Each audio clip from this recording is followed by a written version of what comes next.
പുസ്തകങ്ങൾ പാവയ്ക്ക പോലെയാണ്. കഴിക്കുന്ന സമയം നേരിയൊരു കയ്പ് അനുഭവപ്പെടുമെങ്കിലും അതിന്റെ പരിണിത ഫലം എന്ന് പറയുന്നത് വളരെ പ്രയോജനകരമായിരുന്നു. അത്തരത്തിലുള്ള ഒരു പുസ്തകത്തെയാണ് ഞാൻ നിങ്ങൾക്ക് പരിചയപ്പെടുത്താനായി ആഗ്രഹിക്കുന്നത്. മനു എസ് പിള്ള എഴുതിയ ദന്തസിംഹാസനം. വായനയുടെ ആരംഭത്തിൽ നേരിയ തോതിലുള്ള ഒരു കയ്പ് എനിക്ക് അനുഭവപ്പെട്ടെങ്കിലും എന്തോ എനിക്ക് ആ ഒരു പുസ്തകം ഉപേക്ഷിക്കാനായിട്ട് തോന്നിയില്ല.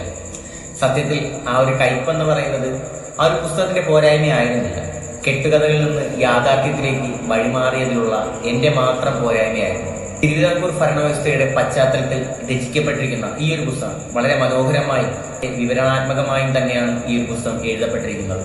തിരുവിതാംകൂറിൽ നിലനിന്നിരുന്ന ആചാരങ്ങളുടെയും ഇരട്ടത്താപ്പുകളുടെയും ചതികളുടെയും വ്യക്തമായ ധാരണ ഈ ഒരു പുസ്തകം ഓരോ വായനക്കാരനും സമ്മാനിക്കുന്നതാണ്.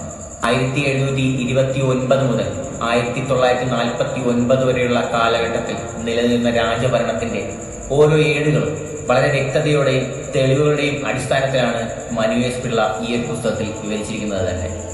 തിരുവിതാംകൂറിൽ നിലനിന്നിരുന്ന മരുമക്കത്തായ സമ്പ്രദായത്തെക്കുറിച്ചും അതിലെ നീതിയുക്തമായ ഭരണത്തെക്കുറിച്ചും നീതിരഹിതമായ ഭരണത്തെക്കുറിച്ചും വളരെ വിശദമായി തന്നെ മനു എസ് പിള്ള ഈ പുസ്തകത്തിൽ കുറിച്ചിരിക്കുന്നു. അനിഴം തിരുനാൾ മാർത്താണ്ഡവർമ്മയിൽ തുടങ്ങുന്ന തിരുവിതാംകൂർ രാജഭരണം 2 നൂറ്റാണ്ടുകൾ പിന്നിടുമ്പോൾ 3 വനിതാ ഭരണാധികാരികൾ ഉൾപ്പെടെ ഏകദേശം 12 ഭരണാധികാരികൾ ഭരിക്കുകയും അവരവരുടേതായ സ്ഥാനം ഉറപ്പിച്ചു എന്നത് ചരിത്രത്തിൽ മായ്ച്ചു കളയാൻ പറ്റാത്ത ഒന്നായി തുടരുന്നു. നന്മയും തിന്മയും ഇടകലർന്നുള്ള ഭരണം, അതിന്റെ ഭാഗപ്പിഴകളും വളരെ മനോഹരമായി ദന്തസിംഹാസനത്തിലൂടെ വായിച്ചറിയാൻ നമുക്ക് കഴിയും.